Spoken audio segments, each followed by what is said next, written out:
골로새서 1장 24절로 29절 말씀을 통해 교회를 위하여 고난을 채우는 성도라는 제목으로 말씀을 나누겠습니다. 바울은 본문에서 주님의 몸된 교회를 위한 자신의 고난과 수고에 대해서 진술하고 있습니다. 먼저 교회를 위하여 그리스도의 남은 고난을 자신의 육체에 채우겠다고 진술하였습니다. 그리고 자신이 교회의 일꾼 된 것은 하나님의 구원의 계획을 성도들에게 나타내기 위함이라고 말씀하고 있습니다. 또한 자신이 복음을 전하는 일을 감당하는 것은 성도 각 사람을 온전하게 세우기 위함이라고 말하고 있습니다. 이러한 본문의 내용을 통하여 몇 가지 영적인 교훈을 나누기를 원합니다. 첫 번째, 우리는 그리스도의 남은 고난을 채우는 성도입니다. 24절에 보시면 그리스도의 남은 고난을 그의 몸된 교회에 채우노라고 말씀하고 있습니다. 이 말은 인류의 구원을 위해 주님의 고난이 모자르다는 말이 아닙니다. 주님의 고난은 충분한 것이었습니다. 주님은 십자가의 고난으로 말미암아 우리의 구원을 위해 차고 넘치는 구원을 이루셨습니다. 여기에 인간이 더할 나위는 없습니다. 다만 그리스도의 복음을 전파하는 과정 속에서 필연적으로 겪게 되는 고난을 그리스도의 남은 고난이라고 바울은 표현하고 있는 것입니다. 주님의 몸된 교회를 위하여 사역하는 중에 당하는 고난을 특권으로 알고 그 고난을 누리고 있는 것입니다.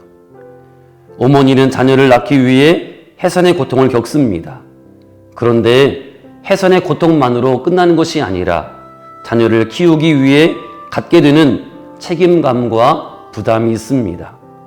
자녀가 성장하도록 먹이고 돌보고 지키고 가르치는 일들을 감당합니다. 그러나 부모는 그 일을 특권으로 여기고 그 고난과 어려움들을 기쁨으로 누리고 감내하는 것입니다. 이렇듯 성도는 복음 전파와 교회를 위하여 겪게 되어지는 고난을 특권으로 여기고 누릴 수 있기를 주님의 이름으로 축원합니다. 성도는 그리스도의 남은 고난을 채우는 사람이기 때문입니다. 두 번째, 사명은 각자입니다. 25절에 보시면 바울은 하나님이 내게 주신 직분을 따라 하나님의 말씀을 이루려 함이라고 말씀하고 있습니다. 바울은 하나님의 계획을 알았고 그 부르심에 순종하였습니다. 바울은 이 땅을 살아가는 동안에 하나님의 계획을 알고 그것을 이루기 위하여 헌신과 수고와 고난과 핍박까지도 감내한 사람이었습니다. 이 세상의 모든 인간 중에 실수나 우연으로 태어난 사람은 없습니다. 모든 사람에게는 그들을 향하신 하나님의 계획이 각각 주어져 있습니다. 30년간 통일 한국이 될 때까지 한겨울에도 신발을 신지 아니하고 복음을 전했던 최춘선 할아버지가 계십니다.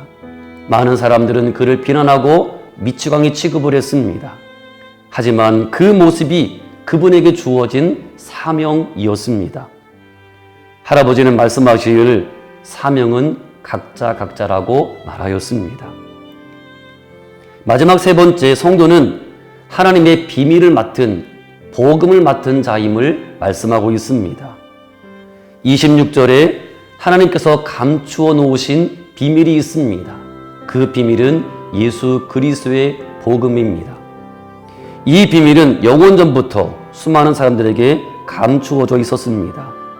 그런데 이 비밀이 성도들에게 나타난 것입니다. 하나님의 은혜로 우리에게 나타내신 것입니다.